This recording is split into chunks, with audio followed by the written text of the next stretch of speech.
नमस्कार। अब बन रही है सरकार किसकी? क्योंकि एनडीए जो है बनाना चाह रही है सरकार और यूपीए जिसको हम लोग इंडिया गठबंधन कहते हैं, वो भी सरकार बनाना चाह रही है।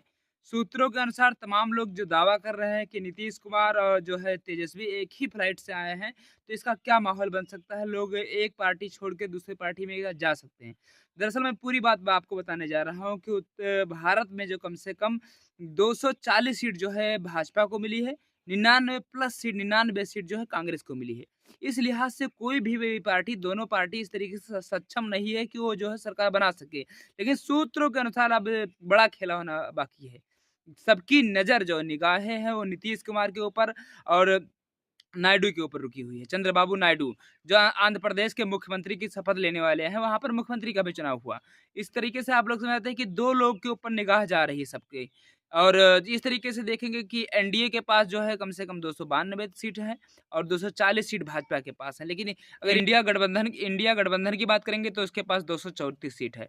मतलब 234 के बाद वो जोड़ेगी तब उसका हो सकता है कि 272 का आंकड़ा छू पाए। जो 272 का आंकड़ा छू लेंगी सीट का, वही सरकार में होंगी।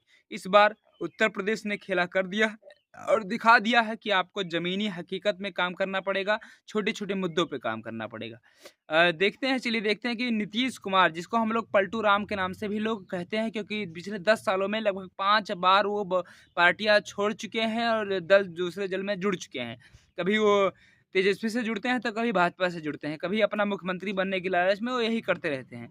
तो उनके ऊपर भी भरोसा करना सबकी बस की बात नहीं, लेकिन एनडीए ने भाजपा ने उनके ऊपर भरोसा जताया है और एनडीए को जो मजबूत के रूप में खड़ा कर रही है। लेकिन देखना होगा क्योंकि चंद्रबाबू नायडू भी जब 2019 में जो है का यूपीए के साथ जुड़े थे, लेकिन 2024 में 19 से 24 तक जो है वो यूपीए के साथ ही जुड़े थे, मतलब कांग्रेस के साथ ही जुड़े थे। लेकिन 2024 से ठीक पहले वो वही भाजपा से जुड़ गए इसलिए एनडीए में आ गए। जब भाजपा से जुड़ गए तो एनडीए में आ गए। तो इसका मतलब है कि वो भी दल बदलू हैं, मतलब पलटू राम हैं। वो भी छोड़ सकते हैं कभी भी पार्टी, कभी भी वो भी छोड़ सकते हैं। सूत्र बताते हैं, मैं ट्वीट दिखा दूँगा आपको कि चंद्रबाबू नायडू माँग कर सकते हैं, सूत्रों के अनुसार माँग कर सकते हैं स्पीकर पद की। स्पीकर पद की माँग कर सकते हैं और 4 मंत्री की पद की माँग कर सकते हैं, अगर एनडीए में रहे तो। अगर ये देने को तैयार होती है एनडीए में तो वो रहेंगे। क्योंकि सूत्रों के अनुसार अगर इतना पद मांग करते हैं 4 मंत्री प्लस 1 स्पीकर 5 लोग की मांग कर सकते हैं। अब सीट कितनी है इनके दोनों के पास मैं आपको बता दूँ। नीतीश कुमार के पास 12 सीट हैं और टीडीपी जो कि आंध्र प्रदेश के हैं चंद्रबाबू नायडू उनके पास 16 सीट हैं। मतलब 16, 12, 28 सीट लेकर के दोनों का मुकाबला है। अगर 292 में से 93 में से अगर 28 सीट निकाल दे रहे हैं तो 262-62 का आंकड़ा है पहुँच पाएँगे। 262 का आंकड़ा।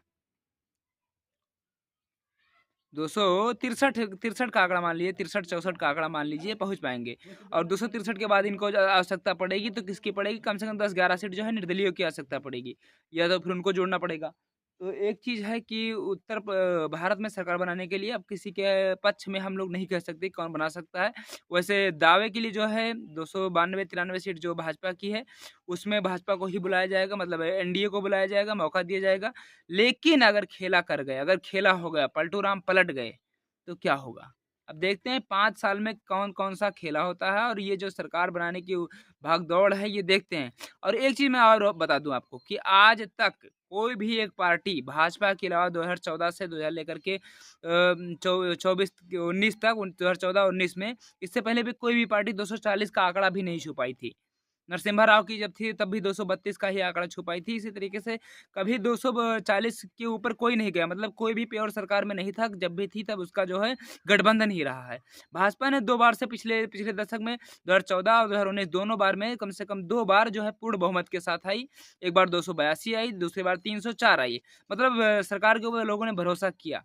एक चीज़ भाजपा की हार का और कारण हो सकता है कि लोग मोदी को चाहते थे लेकिन मोदी के कैंडिडेट को नहीं चाहते थे। इसलिए कहते थे हम लोग चाहते तो सरकार भाजपा की है लेकिन अपने यहाँ पर जो है सरकार जो हमारे यहाँ से चुनाव लड़ रहा है हम उसको नहीं चाहते। इसके पक्ष में भी कुछ वोट कटे हैं और वोट कटने के का असर ये दिखा है कि भाजपा के पास सीट कम हो गई है।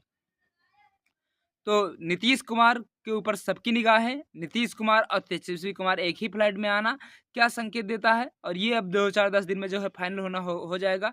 अब यही सब में सबकी मीटिंग, हाई मीटिंग, तमाम मीटिंग बुलाई जा रही है। तमाम लोग सोच रहे हैं कि मेरे साथ रहेगा, मेरे साथ आएगा। अगर इंडिया गठबंधन प्लस करती है, जितने इंडिया गठबंधन है उसमें प्लस जोड़ती है 1-2 लोग को, मतलब इनकी सीट चाहे नीतीश कुमार की हो, चाहे वहाँ चंद्रबाबू नायडू को हो, अगर जोड़ ले जाती है तो उसके पास जो है सीटों का सिलसिला बढ़ जाएगा।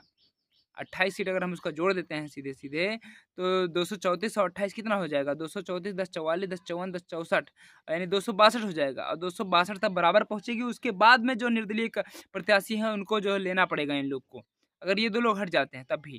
तो इसलिए मामला लग रहा है कि सरकार जो है भाजपा की बन सकती है, लेकिन अगर नीतीश कुमार पलटू राम पलटे नहीं तो, अगर चंद्रबाबू नायडू पलटे नहीं तो। वैसे तो इन दोनों के यहाँ से खबर आई है कि दोनों लोग कह रहे हैं कि वो नरेंद्र मोदी को बहुत-बहुत शुभकामनाएँ और बधाई। लेकिन देखते हैं आगे होता क्या है। 4 मंत्री और प्लस 1 स्पीकर का पद अगर देने को तैयार हो सकते हैं, सूत्रों के अनुसार अगर ये माँग हो सकती है तो अगर देना पड़ेगा। देखते हैं किस पर समझौता होता है, किसकी सरकार बनती है, और पिछले जैसे सालों में सरकार बनती चली आ रही थी उसी प्रकार से इस बार भी सरकार बनेगी। जी, भाजपा की मैं नहीं कह रहा हूँ, मैं पूरे जब से देश आज़ाद हुआ तब से की बात कर रहा हूँ, जिस तरह से गठबंधन की सरकार बनती चली आई है, हमेशा गठबंधन ही रहा है, कभी पूर्ण नहीं बन पाई है। इस बार भी गठबंधन आ गया है, तो अब गठबंधन की सरकार चलती है, किस तरीके से चलती है, लोग दावा करते हैं कि हम लोग अच्छे से जो अपनी सरकार चला लेंगे। चलिए देखते हैं, जय हिंद।